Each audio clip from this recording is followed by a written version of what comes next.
What if I told you your legs may not be getting weak because of age, but because one hidden muscle has quietly stopped doing its job? And if you ignore it, your balance, your walking, your stairs, even the way you stand up from a chair can keep getting worse without you realizing why. Most people think weak legs start in the knees. Some blame the feet. Others say, well, I'm just getting older. But that's not the full story, because in many cases, the real problem starts higher up, in a muscle so overlooked, so underused, that by the time you feel your legs getting heavy, shaky, or tired, it's already been weak for a long time. And here's the part no one talks about. When this muscle stops supporting you, your body begins to compensate in sneaky ways. You move slower. You feel less steady. You hold onto railings more often. Well, you avoid long walks. You take one stair at a time, not because you're lazy, not because your body is failing, but because one hidden support system is no longer protecting your legs the way it should. And once you understand this, everything starts to make sense. That strange wobble when you first get out of bed, that stiffness after sitting too long, that fear of misstepping on a curb, that tired feeling in your thighs after doing something that used to be easy. It's not just aging. It's often a message. Your body is asking for support. Now, before I show you what to do, you need to see how this happens in real life. Imagine your normal morning. You wake up, you swing your legs off the bed, you stand. For a second, you feel unsteady. Maybe your legs feel heavy. Maybe your hips feel tight. Maybe you pause before taking those first few steps because your body doesn't feel fully ready yet. Then later you go to the kitchen. You stand for a while. Your lower back starts complaining. Your legs feel tired sooner than they should. Then maybe you go outside, walk a little, and you notice something small but important. You don't feel as strong as you used to. Not dramatically, not all at once. Just enough to make you think about it. And that's how this problem works. It creeps in quietly. It doesn't usually announce itself with a big warning. It builds in the background, little by little, day by day. And what most people don't realize is that the weakness they feel in their legs may actually begin in the hips. More specifically, in the muscles that keep your pelvis stable and your body upright when you walk. Not especially one key muscle on the side of your hip, the glute medius. Now, don't let the name scare you. All you need to know is this. It's one of the main muscles that keeps you balanced when you stand on one leg, step forward, climb stairs, and move without swaying. Every time you walk, one leg is holding your full body weight for a moment. That hidden hip muscle is supposed to keep you stable during that moment. But here's where it gets scary. If that muscle gets weak, your body starts leaning, wobbling and shifting in ways you may not even notice. Your knees take more pressure, your thighs work harder, your lower back tightens up, and your legs start feeling weak. Even when the real issue isn't the legs themselves. That's the twist. The place you feel the problem is not always where the problem begins. And this is why some people stretch their calves, massage their knees, buy better shoes, and still don't feel stronger. Because they're treating the symptom, not the source. So why does this hidden muscle get weak in the first place? The answer is simple. Modern life shuts it down. Too much sitting, too little side-to-side movement, too much time walking in straight lines only, too little challenge to balance. And the older we get, the more likely we are to avoid movements that feel unstable. That makes sense emotionally. Nobody wants to feel off balance. Nobody wants to risk a fall. So what do? We move less, we take fewer walks, we avoid stairs, we sit more. And that makes the hidden muscle even weaker. It becomes a cycle. Weakness creates fear. Fear creates less movement. Well, less movement creates more weakness. And that cycle steals confidence before it steals strength. That's why this matters so much. Because this is not just about muscles. It's about freedom. It's about trusting your body again. It's about being able to get up, go out, move around, and live your life without that quiet fear in the background. So let's break this down in a way that actually helps. The first sign this hidden muscle may be weak is balance trouble. Not dramatic falling, not something obvious, just little signals. You wobble when putting on pants. You grab the wall when stepping into the shower. You hesitate on uneven ground. You shift your weight quickly because standing on one leg doesn't feel secure. That is not random. That muscle is supposed to help hold you steady. When it stops doing that, your body starts searching for extra support. And this is the part no one talks about.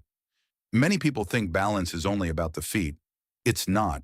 Balance starts at the center of the body. If the hips are unstable, the legs below them never feel truly strong. So the first fix is awareness. Pay attention to when you feel unsteady, not to scare yourself, but to notice the pattern. When does it happen? After sitting? On stairs? When turning?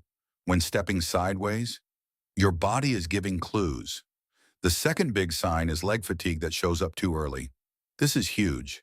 If a short walk leaves your thighs tired, if standing in one place makes your legs feel worn out, if climbing stairs feels like more work than it should, your body may be overusing the wrong muscles. When the hip stabilizers are weak, your thighs and lower back often jump in to help. They weren't meant to carry the whole job alone, so they get tired faster. That's why some people say, "My legs feel weak," when the real problem is poor support above the legs. And once you understand that, the solution becomes much more hopeful, because now you know where to work. The third sign is that one side feels worse than the other. Maybe one hip feels tighter, one knee bothers you more, one leg feels less stable on stairs, one side tires faster. That uneven feeling matters, because this hidden muscle often weakens more on one side first, and then your whole body starts compensating around it. You lean a little differently, you step differently, you trust one leg more than the other, and over time, that small difference becomes a bigger problem. Okay, but here's the good news. You do not need extreme workouts to wake this muscle up again. You do not need a gym membership. You do not need to spend an hour a day exercising. What you need is simple, consistent activation.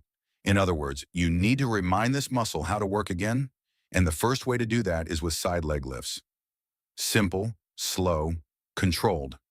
Stand next to a counter or sturdy chair. Hold on lightly. Keep your body upright. Then move one leg out to the side without leaning your upper body. Not high, just controlled. You should feel the side of your hip working. That's the target. Do a few reps on each side, slowly, with control. This is not about speed, it's about connection. And what most people don't realize is that doing this badly can reinforce the problem. If you lean your whole body to the side, you let the wrong muscles take over.